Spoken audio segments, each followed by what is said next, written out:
Thank you very much and good morning all. I'm going to try and keep this fairly short, but as you gathered yesterday, I struggled to keep anything fairly short. So we can probably spend a little bit more time maybe on a couple of questions at the end. But I'm going to probably bring things back down to earth just a little bit. I really wanted to try and get you enthused and thinking positively about your places yesterday. But as you all already started to explore, there's a real reality check in terms of what you can do, what you can achieve, the timescales that involves, the investment that involves, all of the partners that involves. It's challenging and it's difficult. And I have the advantage that I've been working in this patch for a long time. I've not worked very actively in it recently, but I worked a lot in this area in the late 90s and the early 2000s. My history actually goes back a lot longer than that. I grew up in this patch. My dad worked his whole working life at Lye, at the Bronx. So it's a place that really matters to me. So I came here knowing what that history was. I was around when the Round Oak Steelworks closed. It was a reason why I went to do planning and decided I wanted to work in regeneration, watching what happened here, watching what the Richardson brothers did to build this place and seeing the changes that means for communities. And it really brings home the timescales that are involved in these things and the radical, rapid change that can happen when there's reason to do so. So I'm going to take you back, as was said, back to the early 90s when I first came. Oh, I need my little doofer, don't I, to move my slides on? Or shall I just do it on there? Spacebar.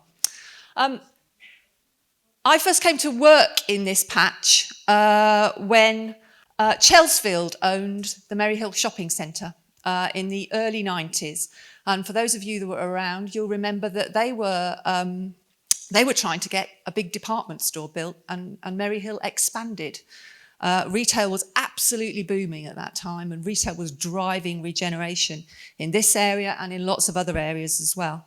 But this place wasn't a town centre and Merry Hill couldn't expand because planning policy didn't allow it to do so.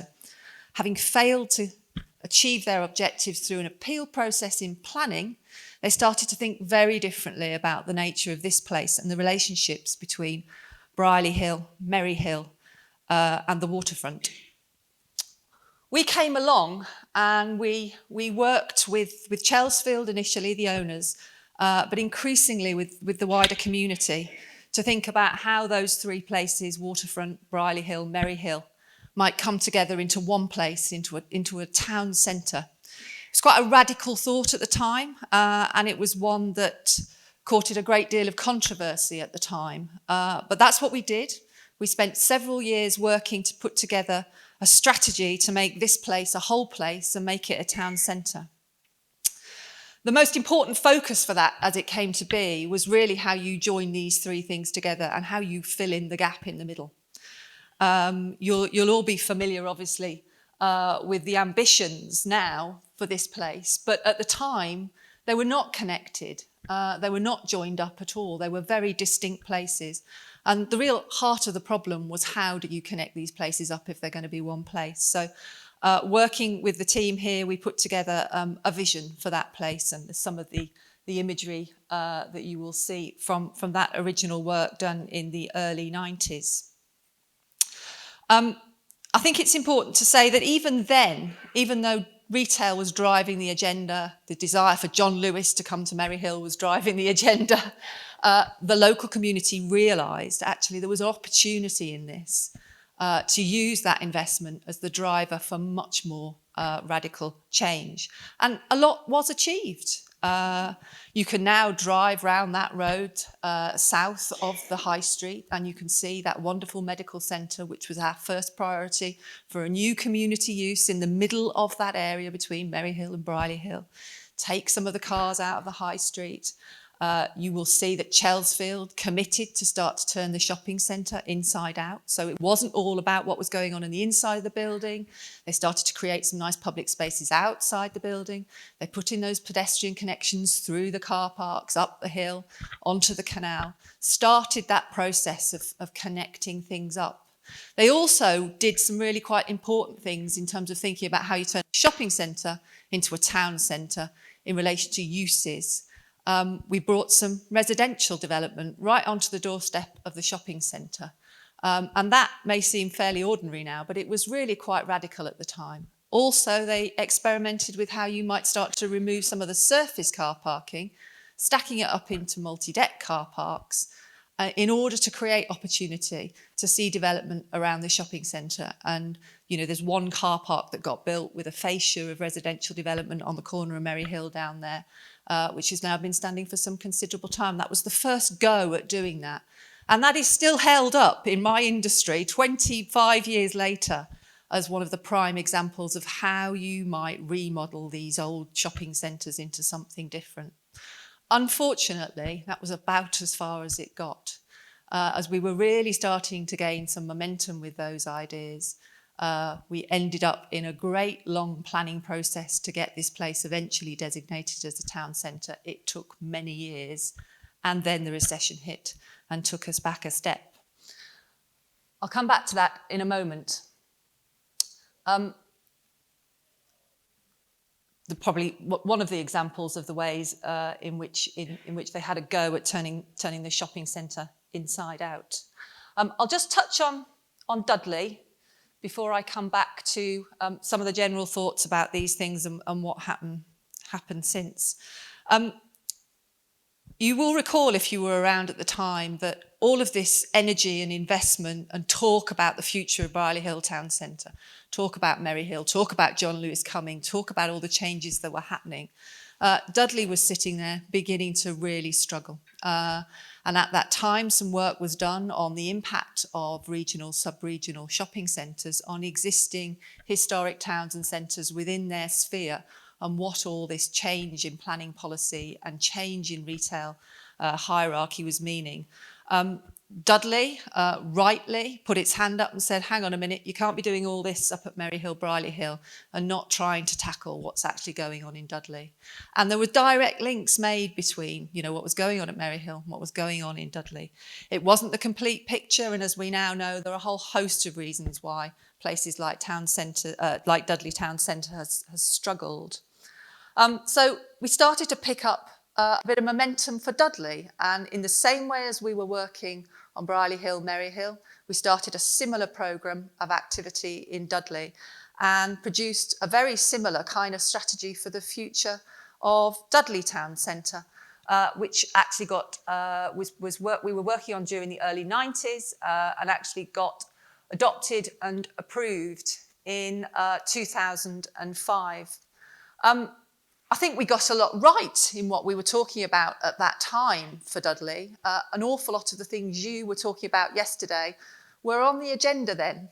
Even though it's quite a long time ago now, we were already recognising that Dudley was going to have a future that was founded in its history, its heritage, its environment, its quality of place. A lot of what we talked about at the time was about changing land use, less focus on the retail, more focus on visitors, and particularly more focus on the opportunities for living and working within Dudley.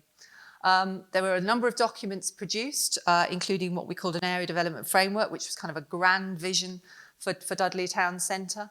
And there was a prospectus produced of all the opportunities that we identified, and that was about going to the industry, to the private sector, to investors, to developers, and saying, look, this is a really great opportunity for you to come and change the face of Dudley. Lovely images produced to try and give confidence about what might be achieved, lots of lovely warm words about those opportunities and what might be achieved. We broke it all down into a series of quarters, different places, different characters, and it got a level of excitement. The strapline was come home to Dudley. It wasn't about come shopping in Dudley. It was about what this place could be for the people that lived here. Metro was a really important part of that. 2000, where are we now? 20 years later, it's coming. But it was an idea that we were fighting for at that time. There were lots of alternative routes for the potential extension of the Metro line. We wanted it to come here. And part of this story was about building the momentum for this to be a priority. As it's happened, thank goodness it is a priority, and it's finally going to come to Dudley and to Brierley Hill. So a lot of the imagery is built around what the Metro stops, Metro line might do. The way these things were done then was all about building confidence, building momentum, but expecting the private sector to respond and hoping the private sector would respond. And it's really encouraging for me when I drive around Dudley and I drive around Brierley Hill now to see that some of that happened. There is much more residential development in Dudley. There has been some good investment in its quality of environment and its place. It's great to see what happened at the zoo. It's great to see those things that have started to make a difference. But the big changes that come with bringing all those things together have still got some way to go. And I just wanted to sort of give you a bit of a reality check and say, look, this is how it works. You're here to help make plans for the future of your town centres. And you've got to be bold, you've got to be confident. I want you to be aspirational, I want you to aim high, because in aiming high, you start a ball rolling. That means some of those things will stick, some of those things will happen. Some of them might take 20 years. And yes, that's a bit depressing, but unless you aim high, you won't get there at all. So when we talk about making plans for the future and you sit here and you think of these great ideas that you're all starting to come up with, yes, hang on to them, embed them in these plans, but think and test and get yourself concerned with what the priorities should be. You aim high, you make a plan, and then you really work through how you deliver. And we deliver in very different ways now to how we delivered when we were making these plans. And we were expecting, particularly retail, to be the finance behind a lot of the regeneration that would happen. Now it's a much more complicated picture than that. There'll be public money, there'll be private money, there will be investment in retail, there will be investment in commercial uses. But that's all got to come together in a way that balances and achieves the overall objectives. So you can't have all your dreams and aspirations without accepting that you've got to find the drivers for that to happen. Residential at this moment in time is the next retail, really. It's the thing that we're getting most of in terms of private sector investment. So getting a good component of residential into the ideas that you've got. It can be affordable homes for young people, it can be accommodation for older people, it can be commercial family housing, all sorts of opportunities. There's lots of people willing to invest in that sort of thing. You can really start to see the potential if you then put other uses around that residential and think quite creatively about mixed use and the things that are perhaps slightly less commercially interesting. But you've got to have that mix. Be patient, I suppose, is the other important thing that you've got to take away from this. We can raise expectations. You can really drive forward your agendas, the things you're interested in. But these things will take time. They will take time to piece together. They will take time to come to fruition. So yes, hope, but be realistic about that. And we've got to be flexible. We've got to be adaptable. You've got to decide the things that are most important. And you've got to hang on to those and you've got to fight for those and you've got to embed them in planning policy. You've got to get your politicians and your council working for them. But then you've got to accept that things will not quite be how you might envisage they will be this afternoon or in a year's time or in 3 years' time. But if you're creating good places, good spaces, good buildings, good fabric, it will always be adaptable to things that will happen. What might get built on day one, maybe not quite what you envisage, but it will still be a really welcome addition to the mix and activity in Dudley or Brierley Hill. What gets built on day one may look very different in 5 or 10 years' time, but that's okay as long as it's still contributing to what we want to achieve. Right, I'm not going to say too much more. I'm very happy to take questions about where we were back then and what we drew and what we thought would happen and what actually has happened.